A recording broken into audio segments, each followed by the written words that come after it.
হরে কৃষ্ণ হরে রাম জগন্নাথ বলরাম হরে কৃষ্ণ হরে।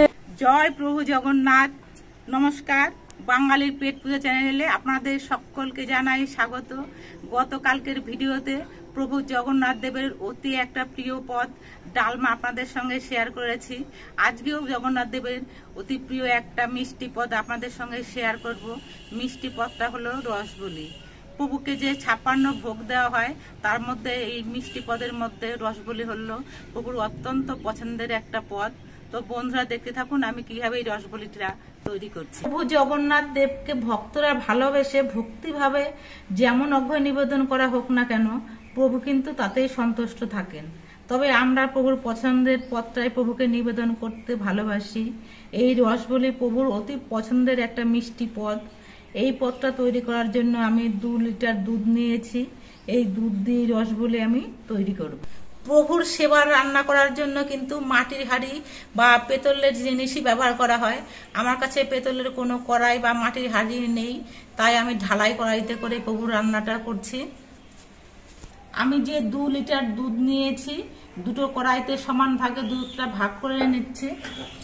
দুধটা একটা ছাঁকনি দিয়ে ছেঁকে নিচ্ছি। আমি গ্যাসের দুটো ওভেনে দুটো কড়াই বসিয়ে দিয়েছি। একটা কড়াইয়ের দুধটা আমি ঘন করে নেব আর একটা কড়াইয়ের দুধ দিয়ে আমি ছানা তৈরি করে নেব। আমি ঘরেই গরুর দুধ নিয়ে জাল দিয়ে নিয়ে লেবু দিয়ে ছানাটা কাটিয়ে নিচ্ছি। আপনারা ইচ্ছে করলে দোকান থেকে ছানাটা কিনেও নিতে পারেন। দুধটা কিছুক্ষণ জাল দিয়ে ঘন করে নিয়েছি। খুব বেশি ঘন করার প্রয়োজন নেই, অল্প ঘন করে নিয়েছি। এবার এর মধ্যে আমি লেবুর রস দিচ্ছি।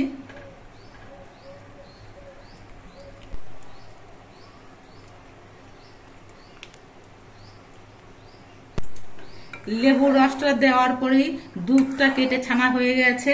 এবার গ্যাসটা অফ করে দিচ্ছি। এবার ছানাটা একটু ঠান্ডা করে নেব। আর একটা কড়াইতে যে দুধটা জাল দিতে বসিয়েছিলাম সেই দুধটা কিন্তু অনেকটাই ঘন করে নিতে হবে। এই জন্য দুধটা গ্যাসে বসানো থাকছে, আস্তে আস্তে ঘন হবে। ছানাটা একটু ঠান্ডা হয়ে যাওয়ার পর এবার আমি ছানাটা ছেঁকে নেব। তার জন্য একটা বড় ছাঁকনি নিয়েছি। এই ছাঁকনির মধ্যে একটা পরিষ্কার কাপড় নিচ্ছি। এবার কাপড়ের মধ্যে ছানাটা ঢেলে নিয়ে আমি ছেঁকে নিচ্ছি। 1 কিলো দুধে অনেকটা ছানা হয়েছে, 200 গ্রাম ছানা হবে।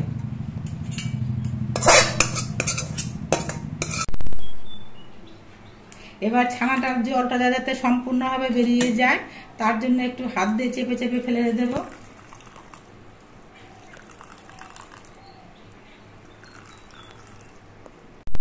ছানার থেকে সব জল ঝরিয়ে নিয়েছি। ছানাটা আমি লেবু দিয়ে কাটিয়েছি, তাই ছানার মধ্যে কিন্তু একটু টক ভাব থাকতে পারে। এর জন্য আমি ঘরে থাকা রুম টেম্পারেচারের জল দিয়ে আমি ছানাটা 2-3 বার ধুয়ে নেব। ছানাটা আমি 3-4 বার ধুয়ে নিয়েছি। এবার ছানার থেকে সব জলটা চেপে বের করে নেব।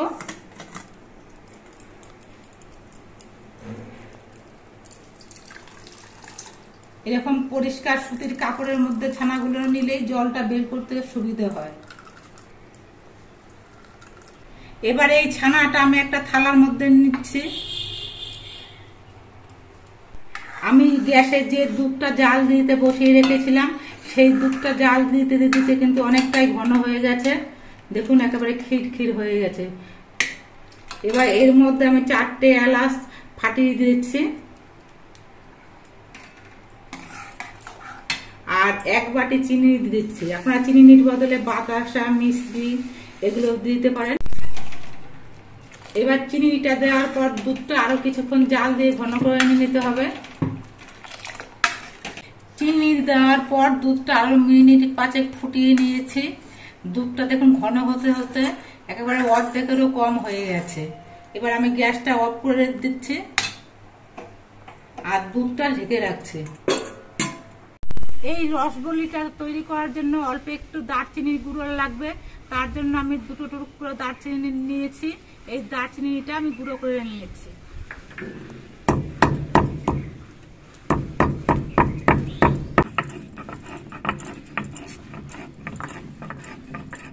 দারচিনিটা গুঁড়ো হয়ে গেছে, এটা একটা বাটির মধ্যে তুলে নিচ্ছি। আমি 1 কিলো দুধ দিয়ে ছানা কাটিয়েছি, প্রায় 200 গ্রাম ছানা হবে কিন্তু এখানে। এবার এই ছানার মধ্যে আমি 1 চামচ ময়দা নিচ্ছি,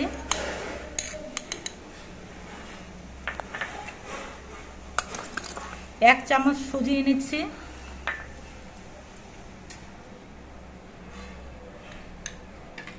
আর অল্প একটুখানি দারচিনির গুঁড়ো নিচ্ছি। এই দারচিনির গুঁড়ো দিয়ে রসবলি তৈরি করলে কিন্তু একটা আলাদা সেন্ট হয় আর খেতেও বেশি ভালো হয়। এবার ভালো করে হাত দিয়ে চটকে মাখিয়ে নিতে হবে। এই দারচিনির ফ্লেভার কিন্তু প্রভু জগন্নাথ দেবের নাকি অত্যন্ত প্রিয়। এবার এই ছানাটা হাতের এই তালু দিয়ে বেশ অনেকক্ষণ ধরে চটকে চটকে মাখিয়ে নিতে হবে, প্রায় 15-20 মিনিটের মতো কিন্তু চটকে নিতে হবে। ছানাটা হাত দিয়ে চেপে চেপে মাখাতে মাখাতে একেবারে স্মুথ একটা ডো তৈরি হয়েছে আর একেবারে তেল তেলে ভাব হয়েছে। থালার মধ্যে দেখুন মাখাতে গিয়েও একটুও লাগছে না। এবার এই ছানার ডো থেকে আমি কিছুটা পরিমাণ ছানা নিয়ে গোল গোল বলের মতো শেপ দিয়ে নিচ্ছি।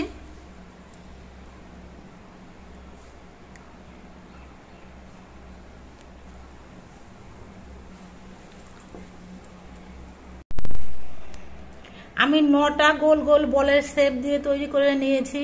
প্রভুকে দিতে হলে কিন্তু সবসময় বেজোড় সংখ্যা দিতে হয়, আর এই জন্য 5টা 9টা 7টা এরকম দিতে হয়। আমি 9টা বানিয়েছি। এবার এই গোল গোল ছানার বলগুলোকে ভেজে নিতে হবে। তার জন্য একটা কড়াই বসিয়ে দিয়েছি, কড়াইটা গরম হয়ে গেছে। এবার এর মধ্যে দিয়ে দিচ্ছি সাদা তেল। তেলটা মাঝারিভাবে গরম করে নিয়েছি। এবার গ্যাসের স্পিডটা কমিয়ে দিচ্ছি। এবার এই ছানা দিয়ে তৈরি করা বলগুলো ভেজে নিচ্ছি।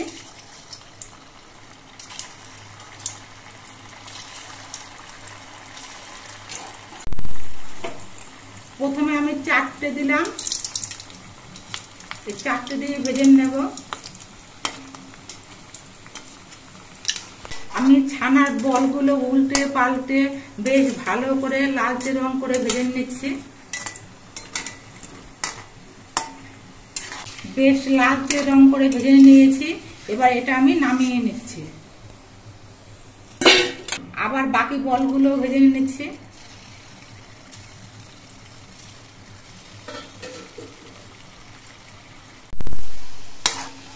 সবগুলো ছানার বলই কিন্তু ভাজা হয়ে গেছে, আমি নামিয়ে নিচ্ছি। দেখতে একেবারে 6 টাকা সাইজের মিষ্টির মতো হয়েছে। এবার এই তেলের মধ্যে আমি কিছু কিশমিশ ভেজে নিচ্ছি। কিশমিশগুলো ভাজা হয়ে গেছে, এটা আমি নামিয়ে নিচ্ছি। কিছু কাজু বাদাম ভেজে নিচ্ছি।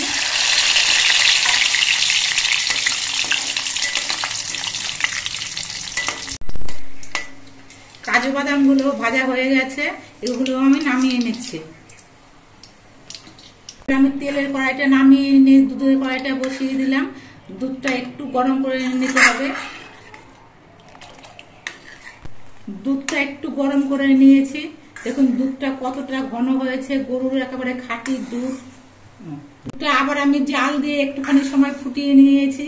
এবার এই দুধের মধ্যে এই ছানার বলগুলো দিয়ে দিচ্ছি।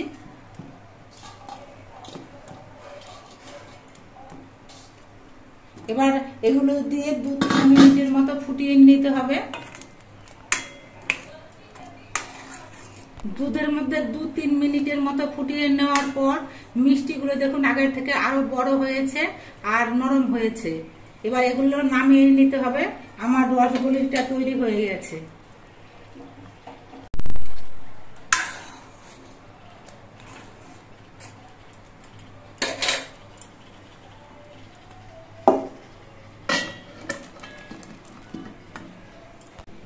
এবার ওপর দিয়ে কাজু আর কিশমিশ ভাজাগুলো ছড়িয়ে দিচ্ছি। রসবলিগুলো সম্পূর্ণভাবে তৈরি হয়ে গেছে। প্রভুকে নিবেদন করার আগে এর মধ্যে অবশ্যই একটা তুলসী পাতা দিতে হবে, তাই আমি ওপর থেকে একটা তুলসী পাতা দিয়ে দিচ্ছি।